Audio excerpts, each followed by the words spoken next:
السلام علیکم ورحمۃ اللہ۔ لاسٹ ویڈیو میں ہم نے ڈسکس کیا تھا کہ رسول اللہ صلی اللہ علیہ وسلم کی جوانی کے دن کتنے نیکی اور پرہیزگاری میں گزرے تھے۔ پھر 25 سال کی عمر میں خود سے 15 سال بڑی 2 بار بیوہ خاتون سے شادی کی۔ اس مبارک شادی میں آج کے معاشرے کے لیے سیکھنے کے لیے بہت کچھ ہے۔ جہاں رسول اللہ صلی اللہ علیہ وسلم نے خدیجہ رضی اللہ عنہا کی عمر، بیوگی اور بچوں کو کسی مسئلے کے بغیر ایکسیپٹ کیا، وہیں خدیجہ رضی اللہ عنہا نے امیر ترین خاتون ہونے کے باوجود رسول اللہ صلی اللہ علیہ وسلم کو پسند کرتی ہیں تو صرف اس بیس پہ کہ وہ اعلیٰ اخلاق کے مالک ہیں، سچے اور ایماندار ہیں۔ خدیجہ رضی اللہ عنہا چاہتی تو کسی امیر آدمی سے شادی کر سکتی تھی، جیسا کہ ہم ایک ڈیٹیل ویڈیو میں ڈسکس کر چکے ہیں کہ خدیجہ رضی اللہ عنہا کے لیے بڑے بڑے امیر لوگوں نے پروپوزلز بھیجے، پر ان کو اس بیس پر خدیجہ رضی اللہ عنہا نے ریجیکٹ کر دیا کہ وہ کردار کے اچھے نہیں تھے۔ یہاں رسول اللہ صلی اللہ علیہ وسلم کے پاس مال و دولت نہیں تھی، صرف اخلاق اور کردار تھا۔ جب رسول اللہ صلی اللہ علیہ وسلم 35 سال کے تھے تو ایک بہت بڑا واقعہ پیش آیا تھا۔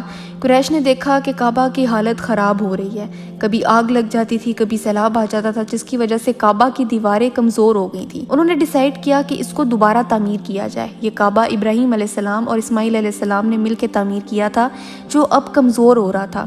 جب کعبہ ابراہیم علیہ السلام نے تعمیر کیا تھا تب اینٹوں کو جوڑنے کے لیے کوئی سیمنٹ موجود نہیں تھا۔ یہ اللہ کا معجزہ تھا کہ اینٹیں اس سائز کی تھیں کہ وہ ایک دوسرے کے اندر مضبوطی سے خود ہی فٹ ہو جاتی تھیں، اور اتنی مضبوطی سے کعبہ تعمیر ہوا تھا کہ ہزاروں سال اپنی اصلی حالت میں موجود رہا۔ اب اس کو دوبارہ اس کی حالت بہتر کرنے کے لیے، تعمیر کرنے کے لیے اس کو گرانا پڑتا، اور یہ کرتے ہوئے قریش کے لوگ ڈر رہے تھے۔ ڈر یہ تھا کہ اللہ کے گھر کا وہ کعبہ جس کو ابراہیم علیہ السلام نے خود تعمیر کیا تھا، اس کو کیسے گرا دیں۔ تو ولید ابن مغیرہ جو قریش کے لیڈرز میں سے ایک تھا، اس نے کہا کہ ہماری نیت اس کو ٹھیک طریقے سے دوبارہ تعمیر کرنے کی ہے، تو ڈرنا کیسا۔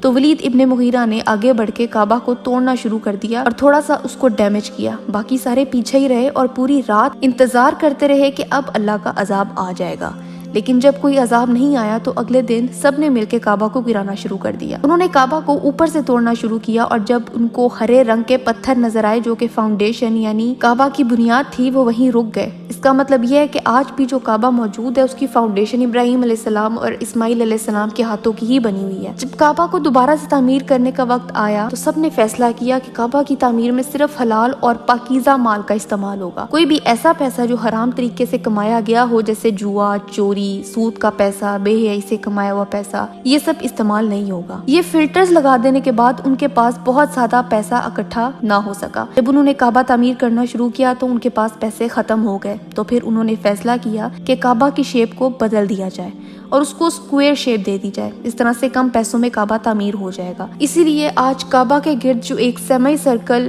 ہمیں نظر آتا ہے، وہ پہلے کعبہ کے اندر کا حصہ تھا، اور اس کے اندر نماز پڑھنا ویسے ہی ہے جیسا کعبہ کے اندر نماز ادا کرنا ہے۔ لیکن اس کے علاوہ ایک اور مسئلہ تھا، وہ تھا حجر اسود کا۔ اس کو کون اٹھا کے لگائے گا، کیونکہ کعبہ کی یہ تعمیر سب قبیلوں کے لیڈرز نے مل کے کی تھی، تاکہ کوئی قبیلہ یہ نہ کہہ سکے کہ ہمیں حصہ نہ مل سکا۔ اب حجر اسود کون لگائے گا، یہ سوال اٹھا۔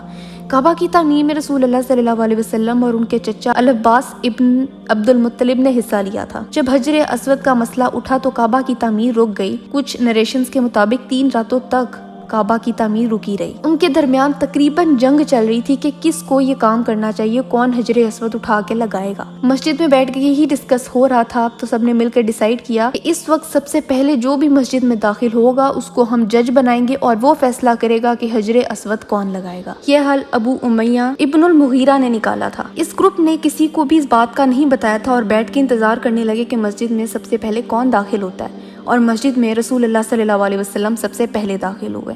انہیں دیکھ کے لوگ خوش ہو گئے اور کہنے لگے کہ ہمیں خوشی ہے کہ یہ کام آپ کریں گے، کیونکہ آپ ایک سچے اور ایماندار انسان ہیں۔ آپ کا سوسائٹی میں ایک باوقار مقام ہے، لوگ آپ کی بات سنتے ہیں اور مانتے ہیں، تو آپ جو فیصلہ کریں گے ہمیں وہ قبول ہوگا کہ یہ پتھر کون لگائے گا۔ اس بات کو منشن کرنا ضروری ہے کہ اب رسول اللہ صلی اللہ علیہ وسلم کی مالی حالت ایسی نہیں رہی تھی جیسے خدیجہ رضی اللہ عنہا سے شادی سے پہلے تھی۔ اب وہ تجارت کرتے تھے اور اب اللہ نے ان کو مال و دولت سے نواز دیا تھا۔ خدیجہ رضی اللہ عنہا سے شادی کے بعد ان کا رتبہ اور زیادہ بلند ہو گیا تھا۔ رسول اللہ نے کہا کہ مجھے ایک کپڑے کا ٹکڑا لا کے دو۔ انہوں نے کپڑے کا ایک بڑا سا ٹکڑا دیا۔ رسول اللہ صلی اللہ علیہ وسلم نے کہا کہ ہر قبیلے کا لیڈر کپڑے کے کناروں کو پکڑ کے اٹھائے،